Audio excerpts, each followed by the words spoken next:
وعلى آله وصحبه وسلم تسليما كثيرا. اللهم علمنا ما ينفعنا وانفعنا بما علمتنا وزدنا علما ينفعنا. اللهم لا سهل إلا ما جعلته سهلا، أنت تجعل الصعب إذا شئت سهلا. اللهم يسر لنا أمورنا برحمتك يا أرحم الراحمين يا رب العالمين. رأي مسجد جلب باوي يتبع الله سبحانه وتعالى دون لنلا رمال محمد صلى الله عليه وسلم. Watti atti kon toujours den toro Allah subhanahu wa ta'ala yalla jaban en ko julden kon jabana en ko hordon kon namna en fere ko heddi kon inshallah haray den continue de toujours Allah wal suma e medengal inshallah hande ko sase Abdullah ne wadande en Allah wal suma yo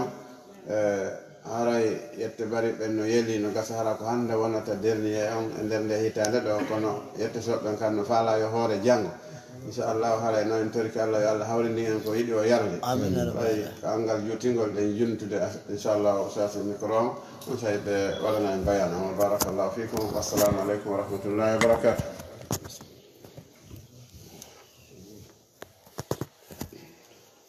أعوذ بالله من الشيطان الرجيم بسم الله الرحمن الرحيم اللهم لا علم لنا إلا ما علمتنا إنك أنت العليم الحكيم وتب علينا يا مولانا إنك أنت التواب الرحيم رب اشرح لي صدري ويسر لي أمري واحلل عقدة من لساني يفقه قولي وبالحق أنزلناه وبالحق نزل اللهم أرنا الحق حقا وارزقنا اتباعه وأرنا الباطل باطلا وارزقنا اجتنابه اللهم اجعلنا من الذين يستمعون القول فيتبعون أحسنه أولئك الذين هداهم الله وأولئك هم أولو الألباب أما بعد أيها المسلمون الموحدون السلام عليكم ورحمة الله وبركاته. أرى باوي يتودي الله كانكو برك هندو دي كو يتاكو فو weltano mo jarna mo e dow nemaji makko hande hiɗen jooɗi ɗo e nder suudu Allah ɗo hande ko nogay e jeenayi inchallahu suumaye en torki Allah yo Allah taw ko horaɗo o jaɓi torki Allah subhanahu wa ta'ala on yo Allah taw en fof en rinɗinama e natugol yiite jahannama torki Allah subhanahu wa ta'ala on bakkatuji meɗen janɗi fanɗi suuɗi fiiñi ko kanko woni yaafotoɗo yo Allah taw hara o yaafike yo Allah taw hara ko en horuɓe harayna en ñallirɓe yo Allah taw hara ko en naafuɓe jemma hara wona en hiiruɓe torki Allah yo Allah taw hara sadakaji meɗen ɗin woni sabu heedode hakkude meɗen enen e yiite nge ko andintinte ɗo ko ɓuuri raɓɓiɗude wano amiro makiri ɗo ni hawnaki no gasa ko alluwal suumaye sakkitoral ngal ni e nder ndu lewru suumaye ɗo 2025 yo Allah on jaɓan en tawna en suumayeji hewɗe mo tawnari o yo yaafo so ƴettita ko andintinten ɗo toɓɓere aranere nden koko fewndi kon ko fewndi o ko ɗum hana wajede fi muɗum ko wiyete kon muudo on zakatul fitre ko ɗum ɗo on tigi ittanta ɗum ɗo ko fi laɓɓingol hoore muɗum e konguɗi ɗi wowluɗa e kuuɗe ɗe waɗuɗa ɗe hanano wadde ko wiyete kon arrafas wallahu a wowli goɗɗum hananoka wawlede ɗuyta e baraji a waɗi goɗɗum ko hananoka waɗede bonnari suumaye on kono ɗuytay on tino hani ittugol o zakka ɗo wano yewtirɗen hanki noon ga khutba o zakka fitrɗo noon gorko ittay suddiɗo ittay paykun ittay mawɗo ittay jiyaɗo ittante dimo kadi ittay fof ittay ɗum ɗo ko kilo ɗiɗi ma kilo ɗiɗi e feccere ma kilo tati no yariri noon muudore nden tew fi hoore goto aden goto siko jogiiɗo fayɓe ɓe fof o ittanayɓe janɗi fanɗi hoori hoora fof ittante muudo Sayyidina Usman radiyallahu anhu lontiɗo tammo on ɓaawo fatago nelaɗo sallallahu alaihi wasallam kanko hay suddiɗo sino sowi o ittanayno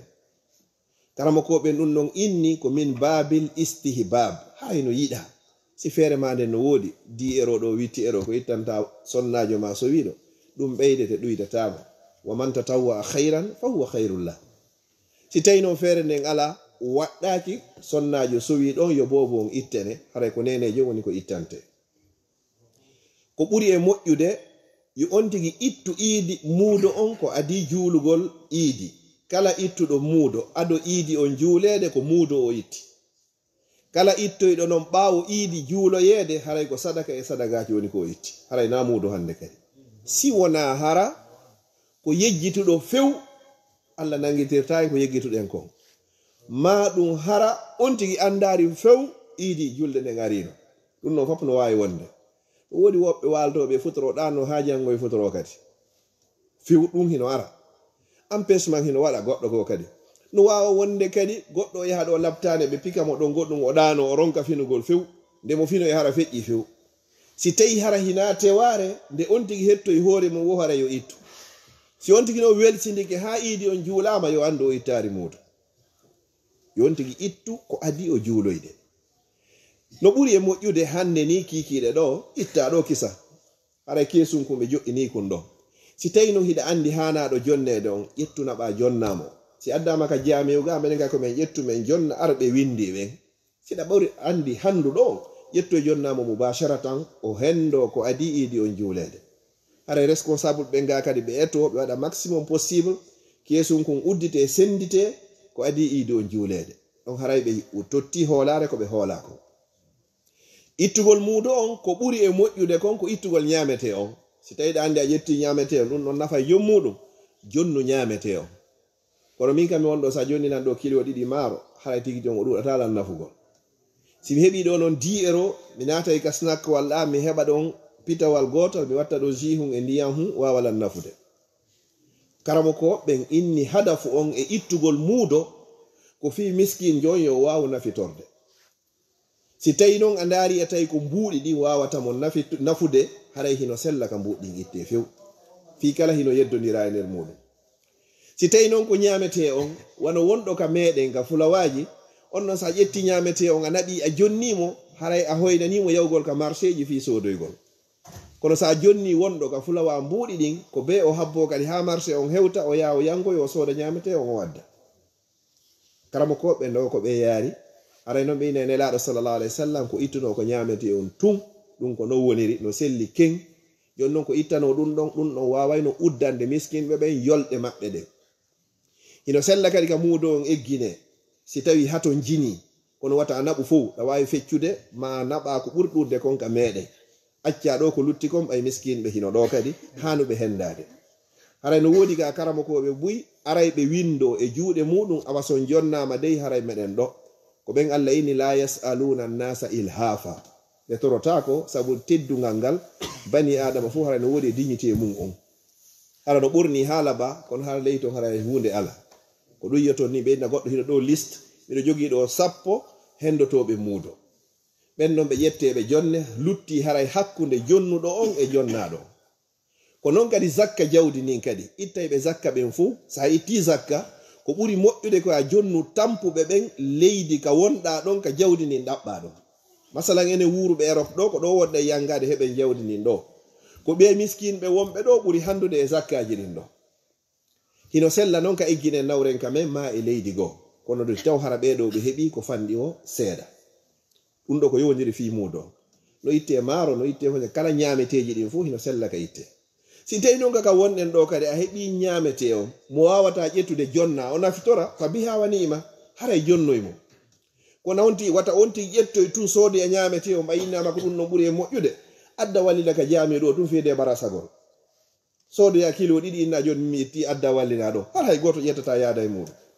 haray nafaari ko ya eto ha miskino naftora muudo ma o jon noon moɓidirgol ñameteji ɗin hara hanuɓe hendade ɓe hendoytako made ɓe hendo hara woni trotal ko senditoygol hara ɗi nafoytaɓe ado iidi on haray ɗon kadi labaka mo be meɗen yo wakkil si tawi noon on tigi mara ko itta muudo on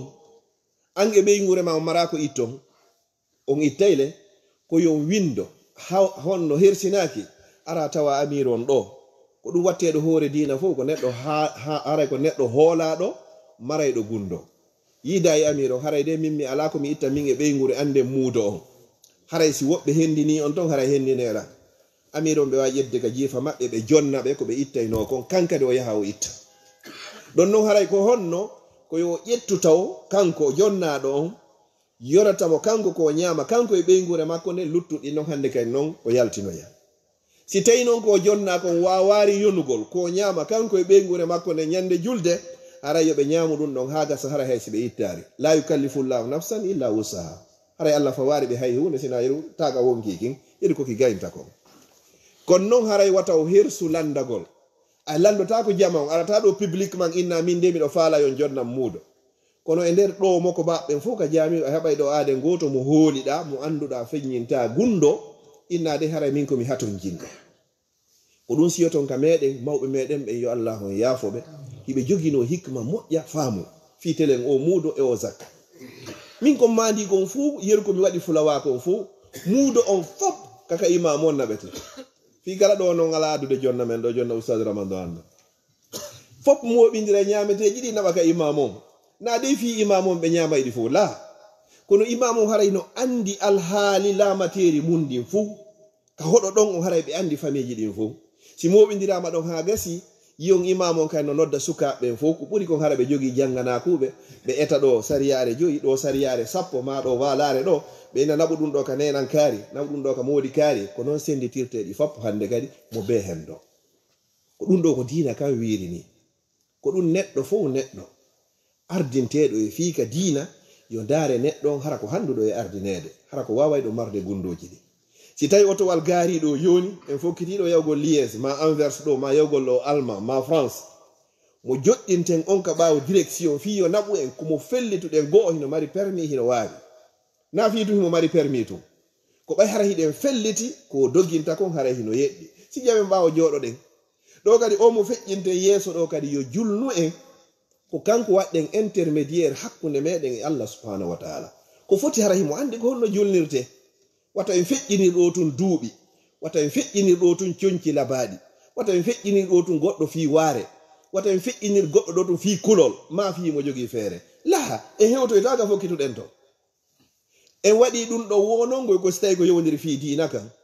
si otowal ngal gaariɗo hiɗen andi kaari mara permis ko teddi wo ko teddi hara ko docteur hombode ko innete yo wonu ɓaawo jonne mo place yeesojo yo joɗɗo o ɓaaro ha moƴƴa anduɗo fi muɗum on jooɗo ka direction naɓay na no gerdete wallahi ko non gerdete ka ɓaawo direction otowal ngal ko andu ɗon jottoɗon awa ka ardingol diina kadi mo anda ɗon wata feƴƴu nelaɗo sallallahu alayhi wa sallam ko ɗum ɓe maaki woyo ardu on ɓurɗo on andude deftere Allah nden e sunna nelaɗo makon sallallahu alayhi wa sallam ɗon hara en hewtoyega fokkitoyɗen ɗon ɗum ɗo ko yowodiri fi muudo on etoɗen ittenmo ko adi en juuloyde iidi sina ɗum haray wonari muudo mi fillito jongandema hande ka wonɗen ɗo ni e asewe no sella ka itta fewno ɗo etoɗa kadi ha on tigi hendo kadi si ɗum ɗon feƴƴi ko hikkotoɗon mi watta ɗon fi ñiiri julde koko wiyete ñiiri julde mo be meɗe yo wakkilo waɗa ɗum kadi ka suudu defe ñameteji ko yonata wona bonnugol kono ka be yo heɓo gokkun seeɗa fayɓe ɓe ndeññande hara ɓe fontoto yiɗuɓe acceki e ɗum heɓoɗon seeɗa ha ko heɓoɗa seeɗa ma fetiga heɓoɗa seeɗa rigraun heɓoɗa seeɗa façon jiji ɗin ka be heɓo seeɗa gokkun ande ndeññande ko ñalande welo si ɗum ɗon feƴƴi no woodi sunna goto ton mo mawɓen ɓe ɗen waɗayno ko sunna tentinaɗo non hanaɗo waɗede ko wiyete kon tayrudi enen ka waɗe ndin tayrudi si weeti bimbi tun a juuli subaka on hande kay ndaaro ange ɓeygu nden taƴon kisan hunto ɗo ko ɗum holli haray suuma e lanni si tawi ko janngo juulete janngo e dimanche o sina ɗo ñande juulete o no salminirɗa subaka haray koye a fuɗɗor ɗum ɗon ko ɗum holli haray hande taƴama na ya wedditoy ɗum hay so tawi ko tamarore ma woɓanne ndiyam mais waɗu ɗum ɗon holli suuma e on o lanni e nder nde hitande ɗo si ɗum ɗon feƴƴi deburi o hattirde e deburiyagol ha pay koye koye heɓa kesum coñcum kesum ɓe anda ko fi hon ɗum ko ɓay ko juldere ni ɓe heɓa coñcum kesum ko ɓe iidiroya ɓe foppu kadi rondoɗen ɓe yaaden e muɗum kadi ka iidi ɗum kadi ko sunnaji ɗin kadi noon ɓe yaaden e maɓɓe ka iidi sonnaɓe yaada e jiwoy koye duhi ɓe yaada e goroy koye yaare laawol goo artiroyen kadi laawol goo ko ɗum no woni sunna nelaɗon sallah sallam hara hiɗen habbirde kadi kabbiral ɗin townaɗi kadi so tawi a wawata dérange goɗɗo ka tram ma ka métro ma ka bus si tawi ko automa personnel ka wonɗa yarude hara an e fay koye ko hiɗo habbirde ɗum ɗon hara naɓe jooɗo ka téléphone ji an ton hiɗa habbirde kamɓe ɓe ala e habbirde ɓe anda événement molanaɗo hino wooti sonnajo hay simo wuppude ma himo jibini si tawi tun hara na nawnare feƴƴitude yo wakkilo o yaha hay si tawi noon hara o juulata kono ko yo yaltu o ɓorno ha moƴƴa enen worɓe ɓen onti waɗa parfum ɓurɗo e urude si tawi feere no woodi si coñci kessi noon heɓaki yo on tigi wuppu laaɓu ɗin ha woduɗi ɗin haaɗi laaɓa poyi pasa ha moƴƴa ɓorno ɗin ɗon ko ɗum ɗo woni ko Allah subhanahu wa taala on newi namma juuloya iidi on wakkiloɗa kadi heɓa congé fi juulogol iidi on haysko leereji ɗiɗi iidi meɗen on ɗo fuu ƴettata ɓuri 30 minutes haray lenni hay so tawi ko congé sans solde wakkiloɗa hara wopaari ɗum ɗon juuloygol iidi ngol nden ñande yewti fi muɗum ko darɗe ɗiɗi woni joni noddinantake darnantake kadi noddintake darnantake foti ka jami foti hina e jami iidi kadi ruƴƴantake kadi enen noon mbay ka jamiu ga wonde nge juulude e mara yasiji ka juulen aray sen naati ɗo ko ɓe waɗen darɗe ɗiɗi ko wiyete kon tahiyatul masjidi hiwragol juulirde nde ɗum ɗon na ruƴƴugol si yehi ha leero hewti imam on ko hewto ɓeyna sawwo dare hande kadi imam on julna ɓe darɗe ɗiɗi ɗo ko juulugol ngol adorte sakkitore hutuba on hiɗen andi noon juma on ko hutuba on adorte sakkitore juulugol ngol si tawi noon hara on tigi kadi adori ɗum ɗa bonnay no bonnoyta kono ko ɗum ɗa wowama joni ko sahabajo goto somi yegitare seydina ousmane woni ko yiltidiri ɗum ɗon hari kono iidi on hari kono juma juulirte noon kadi juulirte noon kono o yiltidiri hande kadi no sella haray darde aranere nden ko kabbirali jeeɗɗi wondude e takbiratul ihram on darde ɗiɗaɓere nden kabbirali jeego wondude e takbiratul ihram wona jeeɗɗi ɗa wona jeetati ko ɗiɗo on tigi habbirta imama noon no wawi faljude kono hay so ari faljude bonnata hay e hunde so wari kadi goɗɗo fuɗɗike noddinga ma darnugol koye rappel mo ɗo de darnatake noddintake ɓay ko wattande laabi ɗiɗi e nder hitande no weli yejjitugol moƴƴa ɗum holla wonnema imam on o anda few koye wattan hakkillum ɗo moƴƴa kadi so salminama hande kadi du'odirane jaɓɓodiren innen tagabbalallahu minna wa minkum salihal amal allah on yo jaɓan e nden dawgal golleji meɗen moƴƴi ɗin waɗen du'a mo mawɓe meɗen kadi sincani en inchallah du'a labaɗo fotuɗo kadi allah tawni en hikka yo tawni en ko feewi kala mo tawnari kadi hara yo yaafo so yettita o du'a ɗo naynugol ɓe wowlatum e arabe o tagabbalallahu minna wa minkum salihal amal o ko sahaba ɓen o tabitari wondema nelaɗo sa sallam inni ɗum ɗon ko sunna ko yo allah jaɓan en torodira mawɓe meɗen akal ɓe maaki hon ɗum allah tawni en hikka yo tawni en ko feewi kala mo tawnari yo yaafo so yettita du'a moƴƴari ɓuuri oɗo yo allah yaafo ɓe sincinoɓe ɗum ɗo haray noon si ɗum ɗon feƴƴi janngo si tawi ko janngo woni iidi on janngo on en taƴi fi jeego juldanduje ɗen kala faalaɗo wadde jeego juldando simo faala o fuɗɗoto e tenen ko ɓuri e moƴƴude ko jokkidirgol ngol ko ɓuri e moƴƴude kon no gaynirɗa suumaye on jokkidira ene joni noon sa jokkidirade hara heɓoyta baraji ɗin la kono haray a waɗi ko moƴƴi ko ɓuri e moƴƴude waɗa ɗo balɗe jeegoɗen ha gayna hande kadi a heeɓi baraji horuɗo hitande timmude yo allah okku en ɗum ɗo joni noon si tawi koye tenen fuɗɗotoɗa non yewtirno hanki ka hutuba fiɓa anni e on miɗo horude jeego juldando on miɗo horude kadi tenen o windanama baraji a hoori tenen o windanama kadi baraji a hoori jeego juldandu hara ko ñallal gotal woni ko horɗa mi waɗa ɗon entre parenthèse wonande ñawliɓe ɓen neñiraɓe ɓen ma goɗɗo himo nawni mo ñawli ñawlal gotal ɗon sellataka o hawtidira ɗi ɗon ɗum ɗa ko farilla ɗum ɗa ko sunna horugol jeegoje ɗen ko sunna horugol tenen on ko sunna amma no yoɓɓitigol suumayen wonande ñawliɗo ɗum ko farilla ɗum non wata e nde o angorosa yo hawtidira ɗon nde wotere yo fiɓo e anniye himo yoɓitude ko ñawli kon to o fiɓa ɗo anniye mo horde jeego juldandu hawrodiri kadi e tenen ko wonoɗo horde tenen o hoori ɗon nde wotere o ɗum ɗo ɓuri jiccude e konnguɗi karamokoɓe ɓen hay si tawi no woodi seeɗaɓe innuɓe fof ɗa wawi honno ramasude ɗon rakla foof nde wotere kono ɓay ko yoɓitete kon hiɗa wawi yoɓitude e nder hitande nden fof accan ɗum ɗon tan inchallah si hewtoyi kadi e alkamisare nden kadi hara ko jokkidirɗo fiɓa anniye kadi ɗa horde alkamisa on ɗa horde kadi jeego juldami ɗin a heeɓi ɗon baraji ɗin fof hande kadi fi honno ɗi ɗiɗinen koɗi sunna ɗum no wayima masalan joni goɗɗo so naati joni ka juulirde ni hara himo faala juulugol rakatayje ɗen rakatay sunnaje ɗen o daari o tawi ɗo yo waɗu tahiyatul masjidije ɗen o tawa wata hewtitade waɗugol naafete ɗen ado fana on mo wawi fiɓude anniye on ɗon fi ko ruƴƴayno kon kañumma kadi e fi sunnaje ɗen kadi ado fana on ɗon hino wawa yadde ɗi fof majji ko sunna jeegoje ɗen koɗe horante ko timmingol fi lewru suumaye ndun honno sa hoori lewru ndun hara e heeɓi baraji horuɗo balɗe 300 e nder hitande ko balɗe 300 e capanɗe jeego woodi 360 jours wonande enen julɓe ɓen enen e mara lewru mardu 31 joni noon sa hoori lewru suumaye ndun ha gasi a windanama baraji a hoori balɗe 300 ñallal gotal ɓe ko balɗe 10 yoɓete allah daani man jaa bil hasanati falahu ashru amsaliha hayɗa mari 10 wonoma muɗum joni noon 10 nde laabi capantati ɗum ko hawrata ko 300 300 jonno luttani en e nder balɗe cappanɗe jeegoje ɗen ɓeyden noon balɗe jeego e juldandu fi en heɓu 360 jours windade ɗen baraji a hoori hitande nden fof ko ɗum ɓeydi ɗen jeegoje ɗon haray si tawi ɗum ɗon feƴƴi ɗe toɓɓe ɗo ɗiɗi ko on ɗum waɗɗi en hannde kadi maza yajibu alayna ba'da ramadan kon ɗum hani en kon ɗum waɗɗi en kadi ɓaawo suumaye feƴƴude ka suumaye ɗo mu yiɗa ono kurtunnade no kurtunnade janngugol qur'an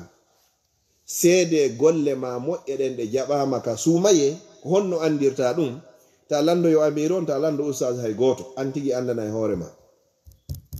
ko honno andirta ko si a tabiti ɓaawo suumaye wando tabitirnoɗa noon e nder suumaye andu golle maɗen ɗe jaɓama si a yi a tabituno nder suumaye ronkuɗa tabitude ɓaawo suumaye andu haray hannde ga a tawama e welsidiɗɗe masalan e nder suumaye ko fanɗi o mi tippa qur'an nde laabi 5 wata ronku awa ɗo e hitande nden kadi fop tippugol qur'an on hay so tawi ko laabi 2 awa a gallu chey ka nder suumaye ñande ɓe mi janngayno jusu goto si suumaye yehi awa ñande ɓe heɓu hay so tawi ko 2 page ɗerol goto kono wata suumaye yahu waɗa ñallal timmugal yontere timmude lewru timmude hara memari qur'an kala neɗɗo so ala janngude qur'an haray kanko e Allah hiɓe taƴodiri fodde hiɗa janngude qur'an haray an e Allah hiɗo yewtude ko hombo e meɗen no yi taƴodirgol e Allah subhanahu wa ta'ala jawabu on ko hay e goto kala faalaɗo yewtidugol e Allah fa alayka bi qira'ati alquran janngu qur'an kala faalaɗo yo Allah yewtugol Allah jentoma hara kanko jentima woɗum haray koye a natuka julde fodde hiɗa juulude Allah no jentima fodde qur'ana hiɗa janngude haray ko an jenti daalol Allah subhanahu wa ta'ala ngol haray koye wattan hakkillum ɗon moƴƴa noon koyen tabitu ɓaawo suumaye on wano tabitino ɗen e nder suumaye hay si hewtata ɗon kono na en accidu few en itti sadaka koyen wakkilo kadi ɓaawo suumaye en jangi qur'an koyen wakkilo kadi ɓaawo suumaye en naafi jemma koyen wakkilo kadi ɓaawo suumaye hay si tawi ko darɗe ɗiɗi ɓaawo geeƴe ɗen ka suuduma adu a wadde chafe witiro juula darɗe ɗiɗi haray a contama e naafuɓe ɓe jemma sa heɓi julde geeƴe ɗen ka nder julde jama ka jamiu hara heɓi baraji naafuɗo feccere jemma sa heɓi julde subaka julde jama ka jamiu julde jama hara heɓi baraji o naafuɗo jemma few ɗiɗo hara accitari ɗiɗo hay so tawi ko ɗiɗo tentinino sa wawi immade aɗo subaka on waɗa darɗe ɗiɗi anniyoɗa wurriti jemma o inna rabbaka ya'lamu annaka taqumu adna min sulusay leyli wa nisfahu wa sulusa wa ta'ifatu min allazina ma'aka hay si ko seeɗa ɓeyni wo sharaful mu'min ko qiyamuhu bil leyli deɗɗo siɗa faala heɓugol teddungal heɓa jaahu heɓa valeur ka yarɗa o hara hittay hay ayɓe maɓe a hitta yeeso maɓɓe eto ha an e Allah gunnodiron jemma eto ha heɓa hiɗa mari tanhu hara on gunnodira e jemma gunnodirgol e Allah jemma ɗum wonata yingo si tawi ko yingo ko ñande wotere pet ko onno andirta noon ko yingo wonɗa waɗirde ko sayi ka suumaye tun nafata jemma ɗum waɗa ko yingo noon kota won kaari yiyaka to ma ɓay ko suumaye si suumaye yehi kadi fewtu rabbu samawati wal ardi on hollamo andeji ma e mapundeji ma e haajuji ma musidɓe julɓe tedduɓe andite Allah taguɗo kam woni tagi leyɗele tagi en tagi yiite tagi aljanna tagi jinnaji tagi malaika ono mari ko rewa ɗum oɗo ñande ɓe ñande o yiway ka arshi rahman dow kaw woni ton o ara ha yo kam mo hikkiɗo en ɗo fop o noddiran en fop meɗen goto goto ɗum ko ñande ɓe ñande oyno ene hino woodi marɗo bakkatu faalaɗo tuubde o rutto mi jaɓanamo comme moye meɗen woni mara bakkatu joni noon jaɓayɗo tuububuye on yaafotoɗo on naadayɗo yiite on ma naada aljanna ko on landima hayna an landimo o ari ha o hewtika ma o noddima kadi an a heɓata hay say ko jemma hun gotum pette nder yontere nden ko jabotoɗa Allah oyna ko homboye mon haton jini e goɗɗum nda faala goɗɗum hino lanɗo min Allah torolan wa iza sa'alaka ibadi anni fa inni qarib miɗo ɓattima o ari ha o ɓadikema o landikema haaju ma haɗi hollamo innu Allah miɗo faala ɓiɗɗo innu Allah miɗo faala jawdi innu Allah miɗo faala kaydi innu Allah miɗo huli goɗɗum mi torikema dandam innu Allah miɗo maapi ittanam mapunde anden fewtamo ɗon ko kanko amman yujibul mudutarra iza da'a kom woni jaabinayɗo jototoɗo on neɗɗo lorriɗo sa heɓata golle ɗen hino woodi kono wonde do wonay ton hara yata golle vendredi no wedde samedi woɓɓe golloyta ma samedi no wedde woɓɓe golloyta ɗum waɗi woɓɓe kay ko dalla semaine sa programme yi hoore ma heɓu hay sey ko nde wotere nder jemma ka gonnodirɗa e subhanahu wa ta'ala yeɓanamo hollamo bakkatuji ma e andeji ma e probléme ji ma kala ko joguiɗa fof fewtamo ɓay kanko ari ha o tawima ñande be o tippoto o ara ha ɗo si tawi ɗo joni o landike mo maraɗo kaydi innama ministre de l'intérieur on o aray ɗo ñande be ñande kala arɗo e o lerɗo net exact o régularise mo jonnamo kaydi musidɓe julɓe tedduɓe kala mo mara kaydi goɗɗo man kay ɗo wallahi mo be aray par ce que hiɗa faala ko kaydiri ndi ɗa noon ko Allah kadi ari hiɗa faala aljanna Allah himo ɗo kanko mari hiɗa huli yiite ko kanko je yiite hino mo ɗo kadi o ari ha o hewti himo wowno wonde ka wonto ina torelan hay sikko tongoy woni sa torkimo o jaabine kono o yi tippoto ha hewto ɗo fiyo mbaɗodira wa iza sa'alaka ibadi si landike ma jeyaɓe an e muhammadu anni fi am min Allah o inari hay faɓol ɗum ala ɗon o ini fa inni garib wiwɓe min Allah miɗo ɓattiɓe ɓuri kun ɗaɗum dande ɗo o andi ɗaɗum no ka dande ɗo si goɗɗo no hirsude kullum fodde kun ɗon taƴari kullum kun ko mayata ko kun ɗon jogidiri hakkunde hoore nden dowga e leyga ko ɗum nane mo be wawi hirsugol woɓɓe sikkay ko ɗo ko woniri ko seraji ɗin ɗo ko ɗum siyoto ɓe hirsini ɓena ya ɓantu laɓiki ya naɓirni ko fiyo ɗigaɗi taƴo connexion on taƴa hakkunde majji kala ɗaɗum wonkun e bani adama ala ko feƴƴira ɗo bani adama noon ndemo maya na ɗo o hirsirte ko ɗo yo Allah hokku en battane moƴƴo joni noon wo Allah himo ɓadi en ɓuri kun ɗaɗum dane ɗo min hablil warid si yehi ha goɗɗo walike ni joni o hewti ka o maya hara tigi tigi o fo no darudemo Allah ni nahnu aqrabu ilayhi minkum walakin la tubsirun meɗen ɓadi on ɗon meɗen renti ɗon kono onon haray o rentamen malaika to naati ha heewi taw kono hay goto e moɗon on wala yiwde hande kadi ko fewndi ɗon jono alayni fa amma in kana min al muqarrabin fa rawhun wa rayhanun wa jannatu na'im yo Allah waɗu en ɗo si en heɓarɗo wa amma in kana min ashabil yamin fa salamun laka min ashabil yamin si tawi ka yimɓe ñaame kadi ɗon kadi alhamdulillah kono tammun ɗo yo Allah on dande wa amma in kana min al mukazzibin ad-dallin fa nusdum min hamim wa tasliyatu jahim haray ɗo moƴƴaari hande kadi joni musidɓe julɓe tedduɓe ko hen ɓeydi wakkilade fi kala suumaye yehi mo be waɗa programme inna inchallahu komi occupi wo komi occupi bi isnillahi taala mi tippay qouran on nde wotere nder lewru ndu fof mi wakkiloto ɗum ɗon min kadi ñande be jusu goto wakkiloɗa ñande be mi heɓay sengo ko nawata wonu ñallal timmugal a yewtidari e taguɗo ma o man lam yakun fi ziyadatin fi dini fa huwa fi nuqsan wa man kana fi nuqsanin fi dini fal mautu khairun lahu min hayati si woni ñallal timmugal a ɓeydaki ka dinama andu woni ñallal timmugal ngal ɗuytiɗa ka dinama kala noon neɗɗo tawayɗo ñande be ñande o ɗuytoto e dina makko o ala e ɓeydade wo fal mautu khairun lahu ko mayde nden ɓuri mo moƴƴande min hayati e ɗi gurnam makko toriki Allah subhanahu wa ta'ala yo Allah taw en fo rin e natugol yite jahannama wa akhiran kaɓe darnorta ɗo ko toragol Allah subhanahu wa ta'ala o tawnuɗo en hikka o suumaye yo tawnu en kadi arowon kadi toro Allah subhanahu wa ta'ala yo Allah tawnu en suumayeje ɗuɗuɗe wondude balɗe e cellal kala mo tawnu yaari ɗe geece jalbuɗe ɗo yo Allah taw hara waɗanimo fotorde makko nden ka aljanna ɓurɗo towde mi toriki Allah yo Allah taw o suumaye wonɗo e yahude ɗo en foppo enen e mawɓe meɗen en rendi e natugol yiite mi toriki Allah yo Allah moƴƴinan en ɗo moƴƴinan en ka meɗen lagine yo Allah moƴƴinan en ɗo moƴƴinan en ka meɗen leydi meɗen ndi lagine yo Allah ɓeydu moƴƴinande en ɗo ɓeyda moƴƴinande en ka meɗen yo Allah waɗan en leydi lagine hara ko dogantendi na dogetendi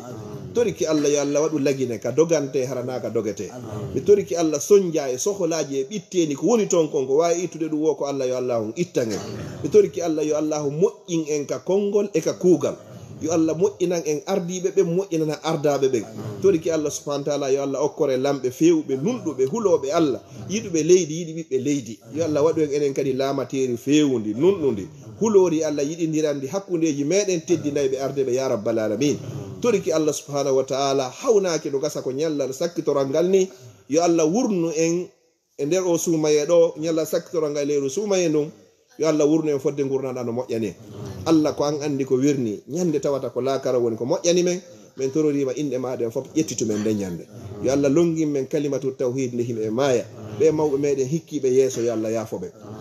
neyiri ɓe dinal islam yo Allah yaafoɓe kala ko ɓe faljuno kon yo Allah hon yewtanɓe yaafoɓe kala ko ɓe hawrodirno e sawaba ko Allah mari joddi yo yoɓirɓe ɗum ɗon natal jannatul firdawsil ala enen kadi yo Allah okkoren ko du'ano e ñande surroɓe arti ɓe maporɓe kaydiji yo Allah okkorɓe kaydiji ɓe ɓe maporɓe jawle yo Allah okkorɓe jawle laaɓuɗe ɗuɗuɗe daguiɗe waɗaɗe barki maporɓe gandal yo Allah okkorɓe gandal wona e ngal saabu ko okkiɓe aljanna hara ko ngal hujja wonande ɓe nayi hujja dow maɓɓe wo ɓe meɗen ko mapori ɗo tawno moƴƴanimo ka gurdam makko e ka mayde makko toriki Allah subhanahu wa ta'ala yo Allah okkumo soñjaji ko woni hakkudeji meɗen ko Allah wawi ittude ɗi yo Allah ittan en mi toriki Allah en ari ɗaɓɓugol arsikeji meɗen e ɗe leyɗe yo Allah okkoren ko laaɓi ko ɗuuɗi ko dagi ko waɗa barki mi toriki Allah yo Allah dandu en laakara boni royde mi toriki Allah yo Allah dandu en laakara boni royde toriki Allah yo Allah dandu en laakara boni royde toriki Allah enen ɓe tooliɓe ɗo fop e ngal alluwal suuma yo Allah waɗe yimɓe aljanna toriki Allah yo Allah waɗu en enen ɗo fop e yimɓe aljanna wata Allah waɗu geɓal yiite jahannama e ɓalli meɗen enen e mawɓe meɗen duhiɓe suddiɓe ya rabbal alamin e geɗalɓe meɓe yo Allah waɗɓe hunjiɓe qur'ana e sunna toriki Allah wata Allah hollu en ka ɓeygureji meɗen sina ko julɗo yeli rabbana hablana min azwajina wa zurriyatina qurrata ayunin waj'alna lil muttaqina imama subhana rabbika rabbil izzati amma yasifun wa salamun alal mursalin walhamdulillahi rabbil alamin wa kullu amin wa antum bi khair amin wa alaikum salam wa rahmatullahi wa barakatuh inshallah hara en weltanike sas abdallah en toriki Allah subhanahu wa ta'ala yo Allah on ɓeydanɓe gandal enen kadi waɗa en famaɓe kadi hutorayɓe kadi ko nani ko inchallah hara en weltanike Allah en weltanike ɓe haray yewtere ko ɓe makanen ɗo ko nanike famike kadi hara inchallah haray en torike jama on fo haray inchallah yo Allah waɗa barke meɗen waɗa barke ko golluɗen ko fof inchallah haray en